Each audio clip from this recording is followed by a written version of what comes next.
Hello everyone and welcome back to the channel. I'm Robbie Rhino, and in today's video I'll be doing a mini review of the Leman Russ, which is one of the tanks to come out with the Warhammer 40k collaboration. This is a tier 10 premium super heavy tank with some pretty troll armor and a very hard hitting gun. We're going to start off this little mini review by talking about the price, then going into a Weakspot guide and an armor overview, and then I have two gameplays for you where I'm going to talk about the gameplay, how I like to play this tank, and the second gameplay in particular shows you how powerful this tank can be if you come up against players that don't know where to shoot this thing, and you can't blame them because it looks so strange and there are very many different areas of different levels of armor thickness. So hopefully I'll try and explain that as best as possible in just a second. But as you can see here, the cost is 22,500 gold for this vehicle. That's what Wargaming have said this vehicle is worth. And if you have a look over here, you can either get it in that crazily priced bundle at 63,000 gold, or you can get it in the primed bundle, which has a 50% savings for 18,000 gold. That's because it includes the boosters and the equipment, or you can get it for the fully loaded, which is 16,900 gold at a 40% savings. So that's the cheapest you can get it. You can earn a discount like you can with the other tanks with the op, so you can get it for 40% off with that premium time in the boosters. A lot of money, and it's only going to really be worth it to you if you absolutely love this vehicle or you're a massive fan of both World of Tanks console and Warhammer 40k.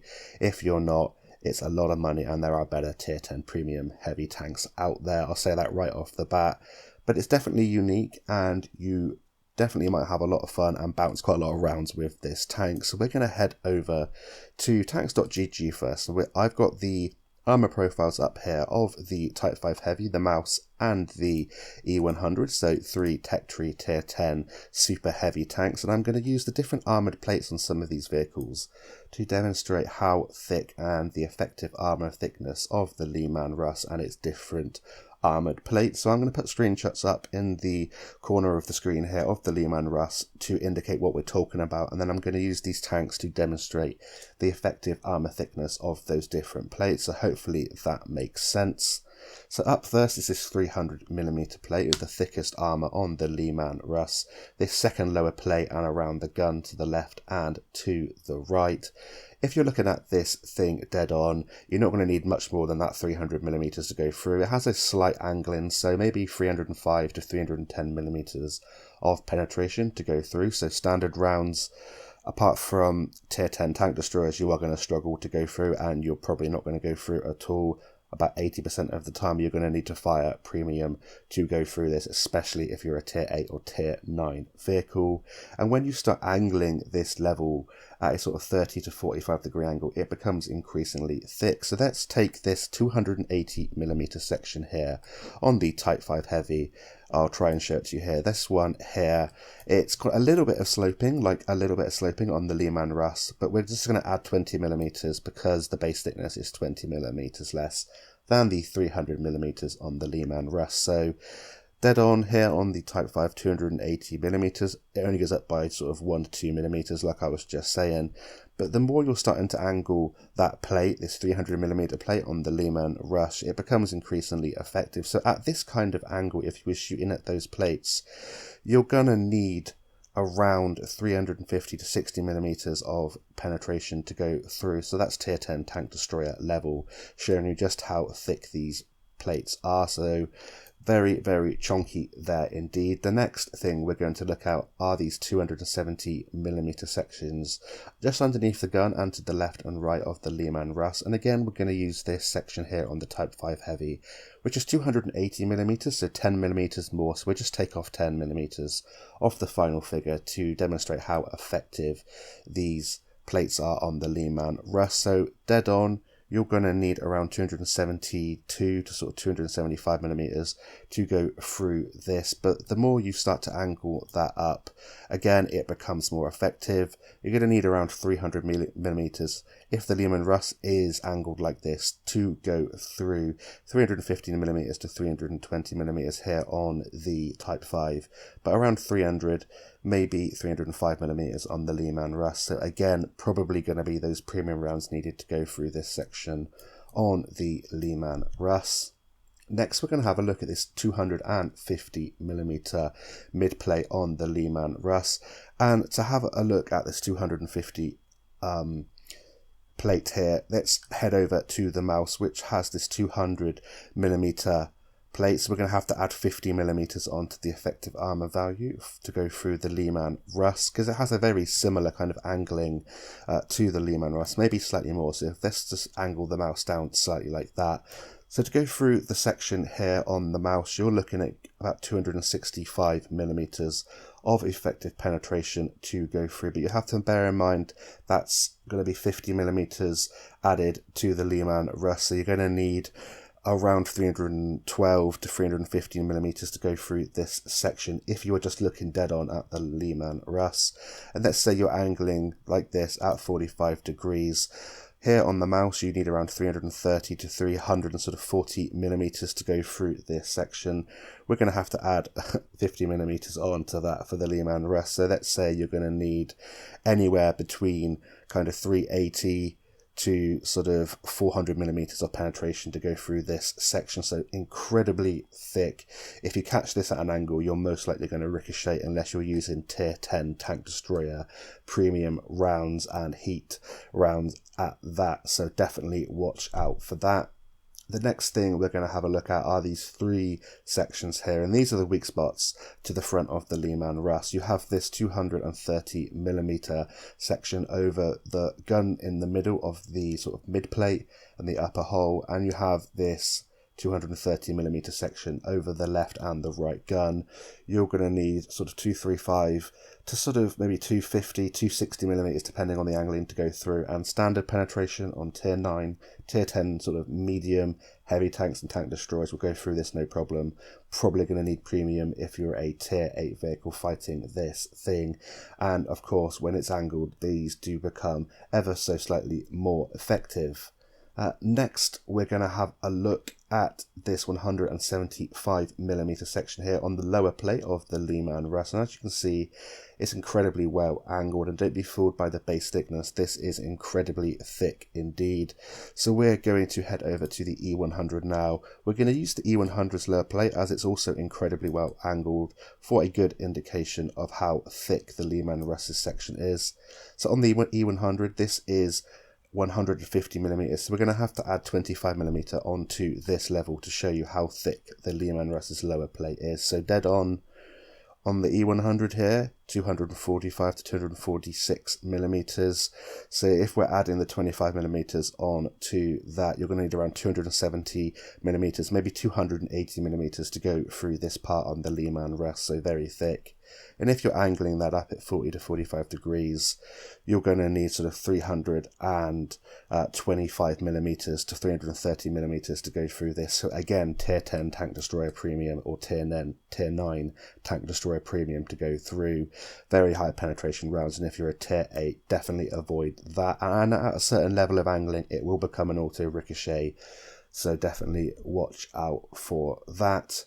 The next thing I want to talk about is this caporal here on the Leman Russ, 150mm, and if you are slightly above the tank, you can shoot down into this, and this is a great weak point to shoot. But if you're looking at the Leman Russ and it's using its 7 degrees of gun depression, you will not shoot this very well, and you definitely won't overmatch it. So watch out for that. It's easier to go through the gun in the middle or to the left and right of the vehicle. As a side note, there's this 150mm side to the turret. It's incredibly sloped backwards, and a lot of it's going to be auto ricochet angles, especially when you're shooting it from the front. So you have to wait till you have the side of the turret at the flattest point, and then you can go through with your standard rounds, and that should be a relatively easy penetration for you. The next thing to note is that the Leman Russ has 50mm of side armor, so it actually can side scrape against 151mm caliber guns or 150mm caliber guns or less. It's kind of a bit of an irrelevant figure because you have those protruding out boxes on the Leman Russ. Most people are going to be shooting for them and trying to go through them. A side note on the upper hull, which is this 250mm section here, you can see there is this box to the front of the gun, and that box isn't actually 250mm, it's only 30mm. So when this thing comes around a corner at a sort of 40 to 45 degree angle, if you shoot through the side of this box, you only need around sort of 35 to 50mm of penetration to go through this, and it can be the best shot if this thing is trying to angle or over angle against you and bait you into shooting its side or its upper plate. You can shoot this box and that's the place to shoot it. But if you don't know where to shoot, this thing is a bit of a nightmare. When you do know where to shoot it, you just load the premium and you can go right through it, which is a bit of a shame.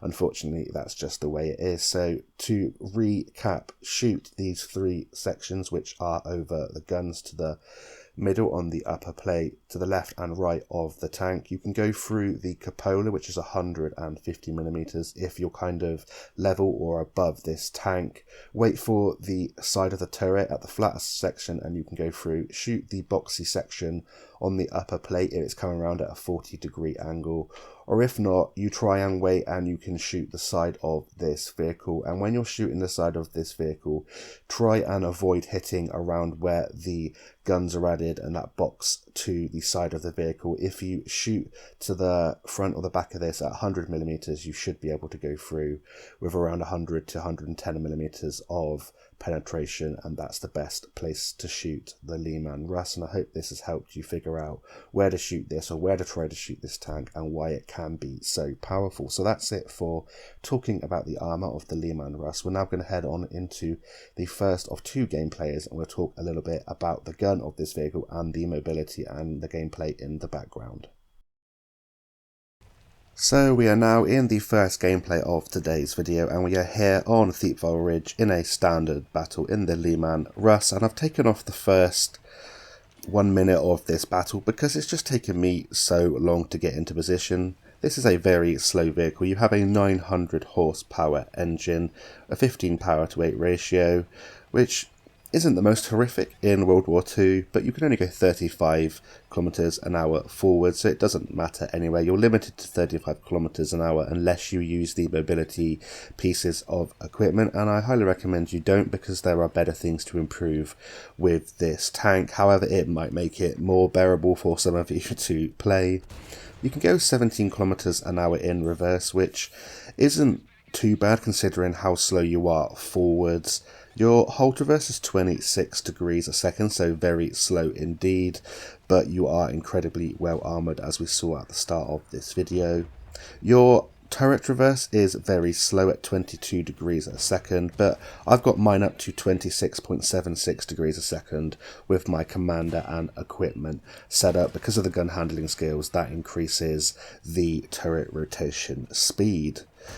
So what do I run on the Leman Russ, and what have I been running in the gameplays you are going to be seeing in today's video? Well, in terms of my equipment, I run the Advanced Optics, Advanced Loader and Gun Stabilizer. And in terms of my commander skills, I run 6th Sense, Born Leader, Rapid Loading, Steady Aim, Rapid Aim, Snapshot, Run and Gun, Track Mechanic, and Situational Awareness. So in terms of my equipment, optics, I want to be able to spot for myself, Advanced Loader to improve the DPM, and Gun Stabilizer to try and get some pretty bad accuracy down, and I'll tell you what the levels are in just a second. In terms of my commander, 6th Sense and Born Leader as standard. I run on every single one of my commanders.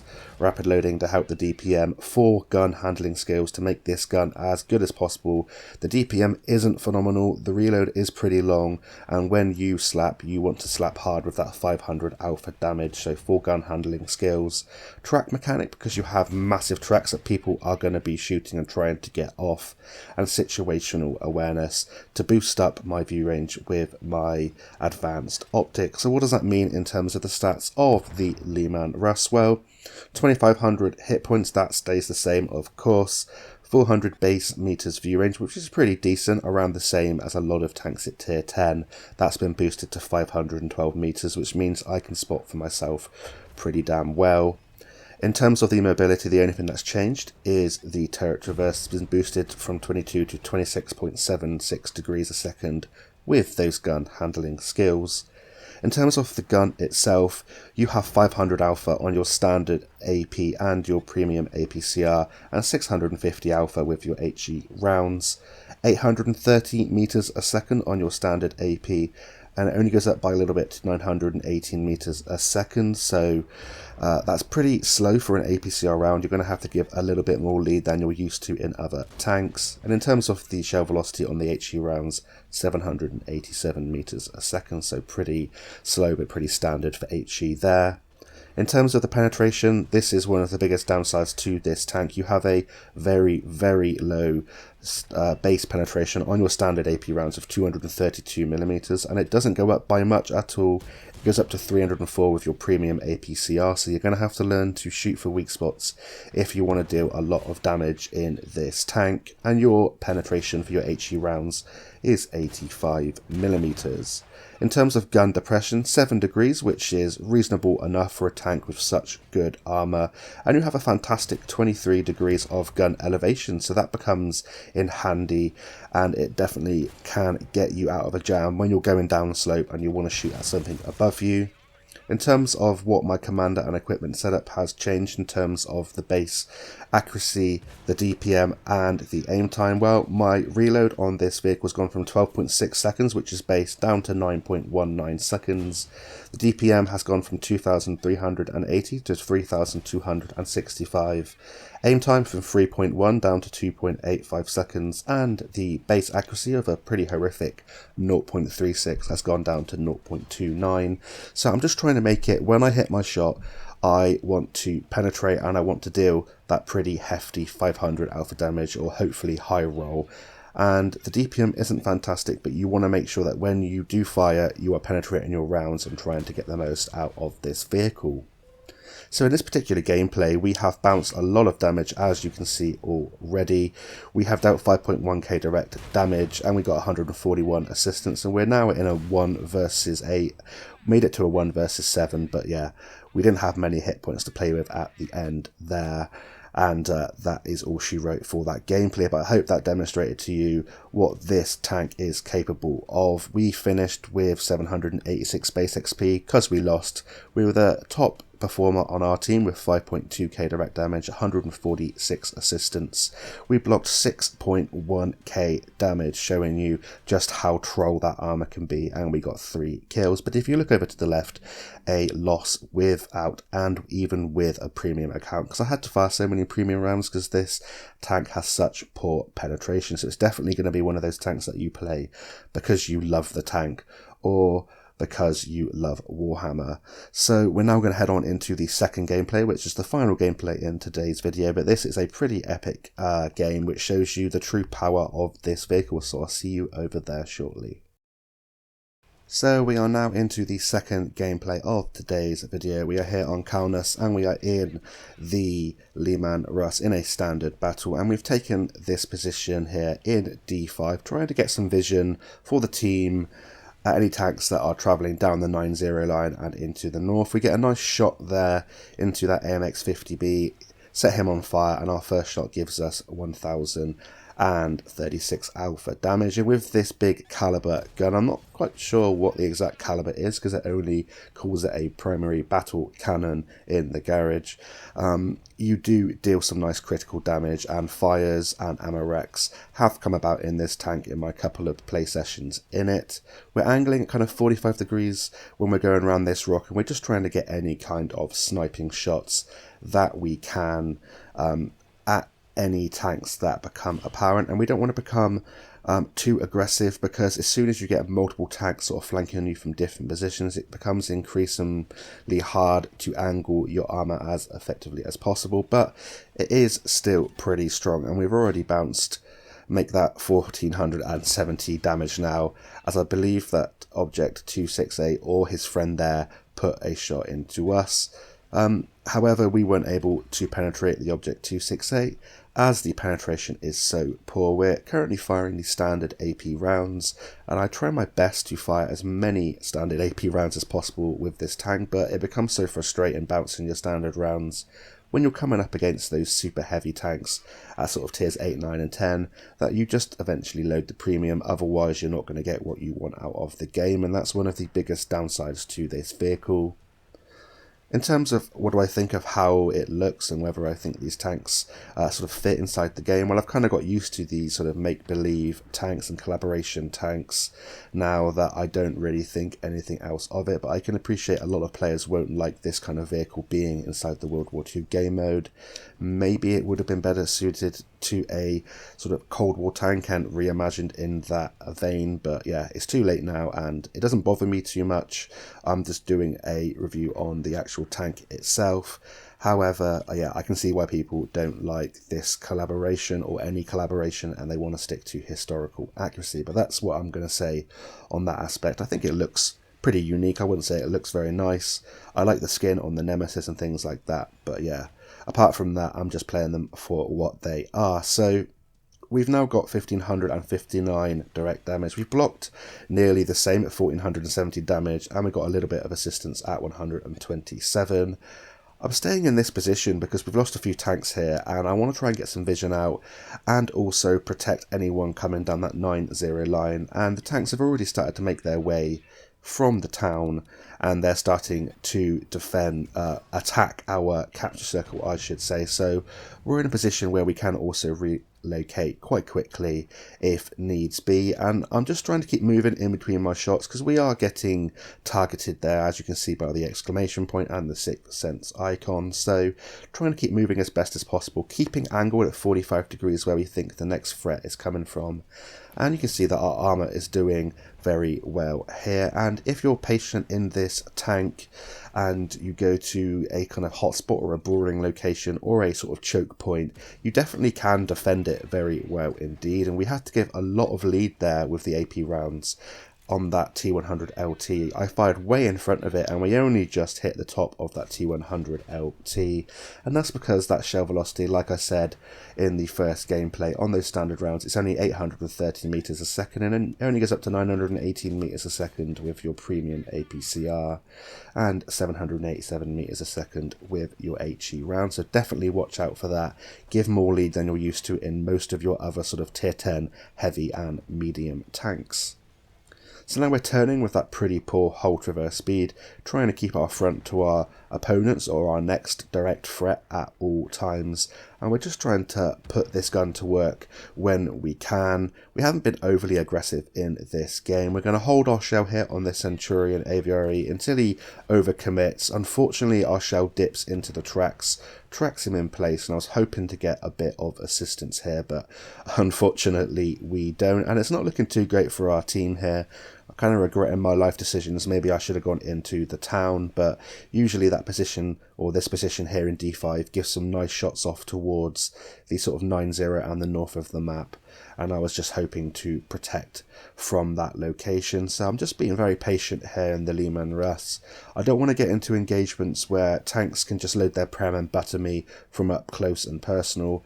I want to try and preserve my hit points for as long as possible, and I'm going to try and take out tanks as they come for me. We still have enough teammates here to be able to pick up a victory if we play this one carefully, and we take a nice chunk there of hit points off of that T100 LT. And when you do hit, that alpha damage does feel really nice. Not as high as something like the Nemesis, which was released as a Warhammer collaboration tank, or the E100 or something like that, or a tier 10 tank destroyer, but it's definitely a nice sort of middle ground, and it definitely makes people think twice about coming for you. So that T100 LT there got tracked by our friend, I believe in the Turan, who is situated in A4, A5. It means that he's a bit slower getting out of harm's way. We get another shot into him, but that Object 268 version 5 snuck up on us and put a nasty round into sort of the rear or the side of us there. So we're going to come round here and we're going to try and deal with the threats from below this rock. And if that tank destroyer comes up from above us, we should be able to proxy spot him and hopefully give this Turan next to us some nice assistance. So that Object 268 version 5 makes the bad mistake against this tank, and that's auto-locking onto the front, and we just casually bounce that tier 10 premium tank destroyer and finish him off with a subsequent shot. Next, we try and turn around for the tanks that are coming from the north and from the north east of this map. And as you can see, our armour is doing wonders here. We're reversing up against this wall, and I'm trying to keep at a 40 to 45 degree angle to both this Object 432 and the T110E4, and we're spotting for this Terran, which is the only remaining teammate here, and it's now a 2 versus 5. Make that a 2 versus 4, and now it is going to be a hard slog, but it's going to be a little bit easier. I have to be very careful of that T110E4. He can just butcher my armour if he knows where to shoot. Fortunately, we bounce a shell there from that T100 LT, and we let it aim in for as long as possible and just have to let it go. And now we finally switch to our APCR rounds, which I'm surprised I did not do sooner in this battle, because the T110E4's armour is going to be hard for us to combat even with this premium APCR. So with that light tank taken out, that's their vision taken out for the remainder of the battle, which is great news for us. That Terran takes out the Centurion AVRE, and it's such a good thing in this situation that I was in sort of communication with the radial commands with this Terran. That tank has insane pen, alpha, camo, mobility, the lot, and he's going to be an absolute godsend, or she, in helping us take down the rest of this game. So I want to advance on the tank destroyer in D5, but I have to be very careful of this E4. We try there to aim at the cupola of the E4, but he's either moved or our shot dipped. So I'm going to take the chance here to go forward and try and take out this Object 268. I can either try and go up and hopefully bounce the shell, or I can bait him over the corner. We bait him round, angle as best as possible. He bounces off us, and we're trying to reverse out of the way so the Terran can get a nice killing blow into this Object 268, but no need, we take him out ourselves, and now it's just the enemy T110E4, which the Terran manages to take out with a massive shell, and we have a pretty epic game there in the Leman Russ with the help of that Terran there, so shout out to you for helping me with that game. That's only a first class medal, showing you people are playing this tank very, very well indeed. We finished top of our team with 1638 base XP, 4 kills, 7.1k direct damage, 1621 assistance and 5.2k blocked, and we actually made a profit because we fired more of the AP rounds in that game. So that game there shows you the true power of the armour of this vehicle, and when you have teammates that allow you to use that pretty poor DPM but pretty nice alpha damage, you can definitely do some work, but that penetration does hold this tank back, so it's definitely unique. I wouldn't say it's for me. It's definitely going to be for one of you players that likes to play World of Tanks console and you love Warhammer as well. Apart from that, there are definitely better tier 10 premium tanks out there, but it's definitely nothing that you should ignore on the battlefield because it can block a lot of damage. So I hope you've enjoyed today's video. Let me know in the comments if you did, and until next time, I will see you on the battlefield, and bye for now.